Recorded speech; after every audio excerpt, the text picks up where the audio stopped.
Assalamualaikum warahmatullahi wabarakatuh. Perkenalkan, nama saya Risma Yani dengan NIM 091058031913. Program Studi Ilmu Pemerintahan semester 7. Baiklah, saya akan membahas mengenai mata kuliah hubungan pemerintah pusat dan daerah. Adapun pada kali ini saya akan membahas pokok pembahasan yang pertama, hubungan struktural dan fungsional pemerintah pusat dan pemerintah daerah. Yang kedua, manfaat yang didapatkan masyarakat dari kedua aspek hubungan tersebut. Yang ketiga, contoh dari hubungan struktural dan fungsional. Yang pertama, hubungan struktural dan fungsional pemerintah pusat dan pemerintah daerah. Hubungan struktural. Hubungan struktural merupakan hubungan yang didasarkan pada tingkat dan jenjang di pemerintahan. Pemerintah daerah dalam bertugas penyelenggaraan urusan daerah bersama Dewan Perwakilan Rakyat Daerah atau DPRD yang berdasarkan asas otonom dan tugas pembantuan.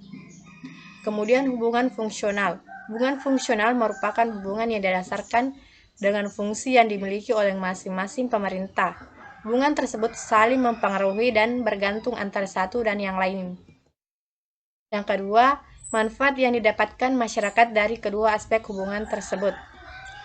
Nah, manfaatnya yaitu yang pertama, kebutuhan masyarakat cepat direalisasikan oleh pemerintah. Yang kedua, pengelolaan sumber daya yang dimiliki menjadi lebih mudah. Yang ketiga, memperkuat ikatan sosial budaya. Yang keempat, kebudayaan lebih mudah untuk diperkenalkan. Yang kelima, terciptanya keterbukaan dalam penyelenggaraan pemerintah.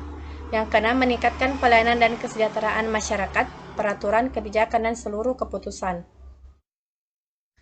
Nah, yang ketiga, contoh dari hubungan struktural dan fungsional. Hubungan struktural pusat dan daerah dalam sistem negara kesatuan Republik Indonesia atau NKRI, ada dua cara yang dapat menghubungkan pemerintah pusat dan pemerintah daerah, yaitu sentralisasi dan desentralisasi. Kemudian yang pertama itu dalam sentralisasi, segala urusan, tugas, dan wewenang penyelenggaraan pemerintahan berada di tangan pemerintah pusat yang pelaksanaannya dilakukan secara dekonsentrasi. Yang kedua, dekonsentrasi merupakan pendelegasian wewenang dari pemerintah pusat pada perangkat yang berada di tingkat bawahnya di daerah, yang seperti gubernur. Nah, contoh hubungan struktural. Contoh sentralisasi adalah Bank Indonesia yang menjadi pusat dari semua pengaturan kebijakan moneter dan fiskal negara. Berbalik dari desentralisasi, desentralisasi merupakan perlimpahan kewenangan dan kekuasaan dari pemerintah pusat kepada pemerintah daerah untuk mengurus rumah tangganya sendiri. Contoh desentralisasi yakni dalam penyelenggaraan pendidikan, pemerintahan daerah memiliki otoritas tinggi untuk mengatur, mengurus, membina, serta mengawasi pendidikan yang dijalankan di daerahnya.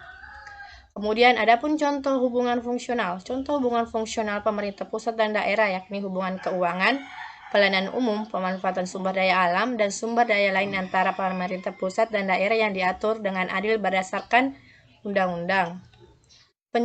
Penyelenggaraan urusan ini dibagi berdasarkan eksternalitas atau pertimbangan dampak, akuntabilitas atau pertimbangan yang paling dekat dengan dampak, dan efisiensi atau pertimbangan sumber daya untuk melakukan urusan.